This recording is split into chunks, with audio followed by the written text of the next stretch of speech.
Hello， 大家好，欢迎来到记忆频道大马番薯日记，我是杰克。是的，正如标题所见啦，今天呢我就来聊一聊这个我的观众应该讲是关注了很久的一件事情啊，就是我的 PR status。因为其实打从我跟纪嫂决定了从新加坡回到马来西亚过后啦，那一时期的 video 就有很多的观众是问我们，回来马来西亚过后呢，你的 PR status 会怎么办？没有住在马来西亚过后，你的 PR status 会不会被割死之类的？所以今天我就想说来跟你们做一个解答啦。那其实我刚刚也是有打去 ICA 问了一些问题，希望这个影片会带给你们一些关于这个 PR status 的 information 这张呢就是我的马来西亚的 IC， 而这张呢就是我新加坡的 IC。是的，我们外国人啦，在新加坡工作了一段时间过后，就可以正式去申请成为永久居民。我记得我是去到新加坡工作了大概2年吧，我就申请了 PR。第一次申请其实是 reject 的，估计啦是因为那时候我 join 的公司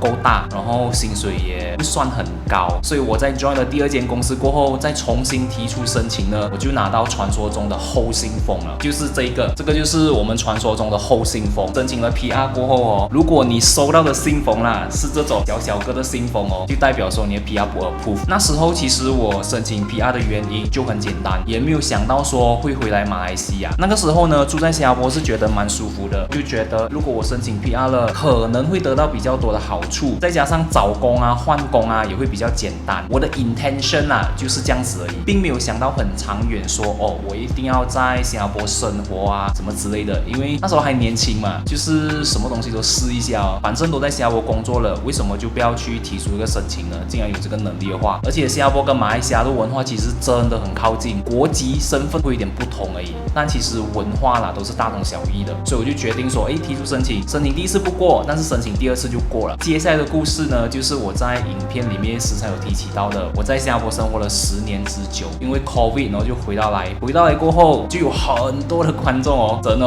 那时候我们一决定要回来马来西亚的时候啦，私信啊，或者是在影片底下留言啊，他们都会问你的 PR 怎么办？甚至有一些黑粉就会讲滚回去你们的马来西亚，不要来我们的新加坡什么之类的。又或者是有一些在马来西亚的观众就讲请放弃那边的 PR 什么之类的 blah blah blah。 总之就是看到很多东西啦。那其实回到来过后第一个原因我还能够 hold 着我的 PR 的 status 呢，是因为我的 REP Re-entry Permit 还没有断的，还有2-3年的时间。因为那时候我们回来新加坡的时候才刚刚 renew， 也就是2年前，每次 renew 都是可以 renew 一个5年的。到现在2年过后啦，我其实还有一个2年多的时间吧。有一些观众可能不了解，在我们得到了这个永久居民的身份过后啦，这个永久居民的身份它是不会 expire 的。可能我可以给你们看一下这个 approval letter 里面的 information。好，你们看这边，这个其实最重要的东西是这个 Re-entry Permit。它这里呢很清楚的讲定了 ，A Singapore PR must have a valid Re-entry Permit， 就是 REP if he wish to travel out of Singapore temporarily and re-enter Singapore as a PR. The REP is a facility for a PR to retain his PR status while traveling abroad。就是说，如果我们 as 一个新加坡的 PR， 我们要去国外的话，我们一定要有这个 REP， 不然的话我们是不能够出国。其实最重要的就是这个 REP。那刚才为什么我会打电话去 ICA 呢？因为我要问清楚一件事情，就是有关于这一个，也是在当我们拿到 PR 的时候，那个后信封里面这张纸里面会有的。你们看这里 ，additional information， 这里就讲到了 ，Please note that REP may not be issued or renewed if you do not continue to be gainfully employed in Singapore. You may be required to produce documentary evidence of local employment for the last 3 years at the time of application for renewal of your REP。 这里就是讲你在 renew 的时候啦，不一定会被 renew， 如果你没有在新加坡任职。但是我的身份呢，现在是一个 self-employed 嘛，其实我也是有照样的去 report 那个 tax 那些，因为我自己本身也是 delivery rider 也是 considered as a self-employed influencer， 也是属属于这个 category 的，就是 self-employed 的 category freelancers。我也是一样有收到 IRAS 的 email， 就是叫我去 file tax， 然后我也是有照做。file 了 tax 过后呢，也是有收到 CPF 的通知，叫我去缴 CBS contribution。所以呢，我是有 file tax， 也是有做 CPF contribution 的。所以我就不清楚刚刚我念的这一段东西会不会 apply 在我身上。然后也为了解答观众一直在问我的这个问题我就决定打去 ICA。所以我该打去 ICA 了，我就问他，我这样子的情况没有在新加坡常年居住，我又是一个 self-employed 身份，我会长期在国外的话，在做这个 renewal 的时候，会不会遇到什么问题之类的？就是我要怎么样去成交这些 documentation， 证明我是 self-employed 之类的。他就跟我讲啦，其实在你去做这个 renewal 的时候，是不会要求你成交任何的 documentation 的，除非 ICA 呢，他们觉得有必要，就是从你这里得到更多的资料的话，他们才会 email separately， 就是通过你注册的这个 email 寄一个电邮给你，跟你要求相关的文件，就可能证明你是不是有 contribution。我觉得呢，有 contribution 是一个比较大的因素，所以呢，他给我答案就是这样子的。基本上呢，你们一直在问我的，我回来过后我的 PR status 怎么办啊？会不会被割死啊？什么之类的？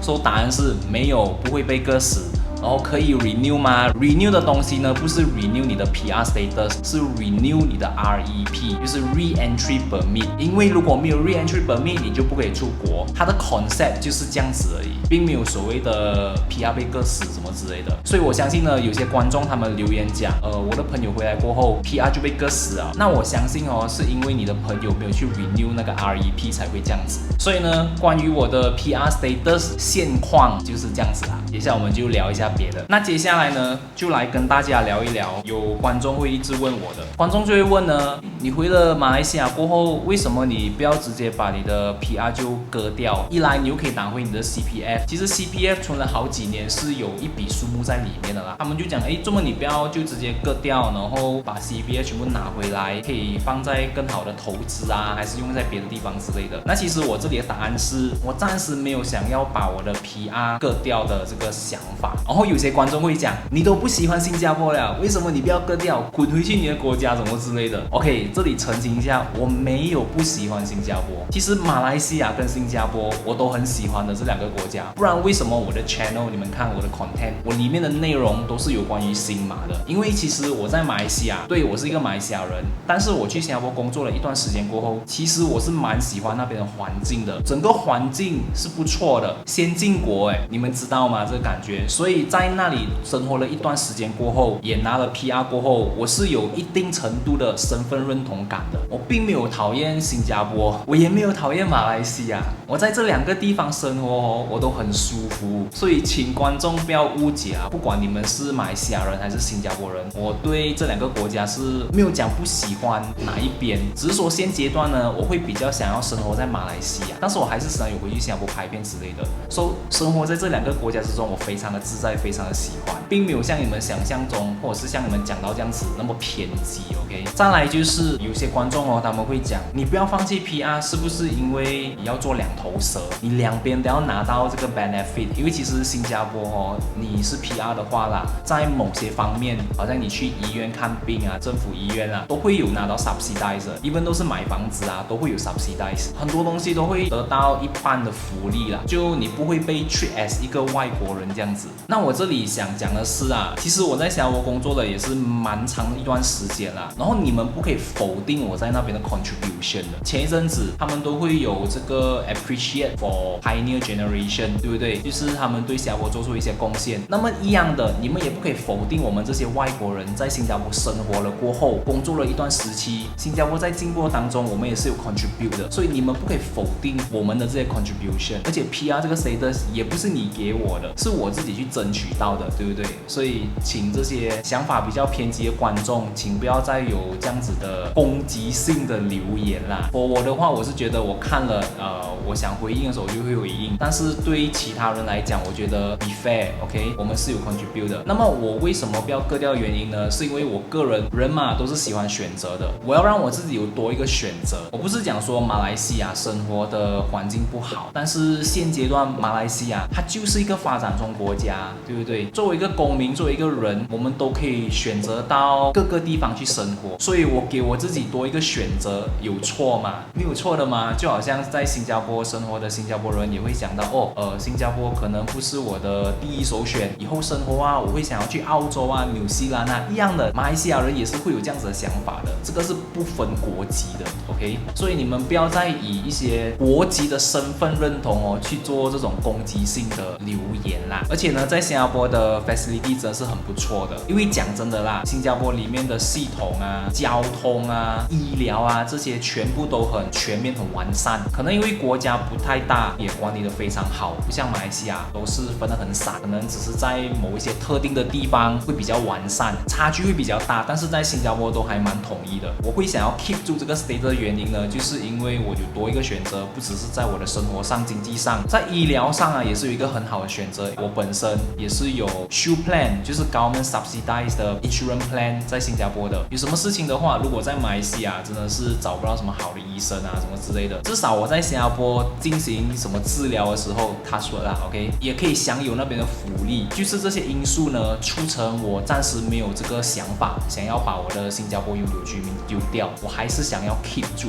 那很老实讲啦，如果我在马来西亚真的是混得不错的话，其实我回马来西亚，我是想做一些新的尝试，所以我才没有帮人家打工，我才自己出来创业。even 到现在我还是一名 part-time 的 property agent， 我有很多东西我都想去试的。打个比方说，如果我真的是在马来西亚混得不错的话，我觉得啦，到了某一个程度，可能就真的不需要再 hold 着这个 PR 的 status。但是现在我的想法就是，反正我都可以 keep， 为什么我要丢掉？是因为去 renew 很麻烦吗？其实也不会啊，全部都 online 啊。我暂时还没有找到一个可以让我觉得，这个 PR 我不需要了的一个因素去进行这件事情啊。我觉得无所谓啊，可以 keep 住。可能以后到了一个阶段，我觉得，这个 renew 真的很麻烦，那时候也许就会割掉。可是我现阶段真的是没有这个想法啦。现在想到就算我在马来西亚真的是创业成功啊 ，keep 住也没有什么东西啊。医疗方面有什么事情的话，他说去到那里还可以 enjoy benefit， 为什么我要丢掉？而且我现在有报税啊，可能税务这一方面，那其实在新加坡报税是比较便宜的，讲真的。最近马来西亚报税我也是报上去啊，收到的时候看那个税务哇，这会这样啊，还蛮高的那个税务，在马来西亚的，新加坡的呢反而是低很多。这个东西到时候再考虑吧。大致上呢，今天我就是想要来跟你们分享一下我的 PR status 这件事情，还有我现阶段所知道的 information， 全部在这里跟你们分享。OK。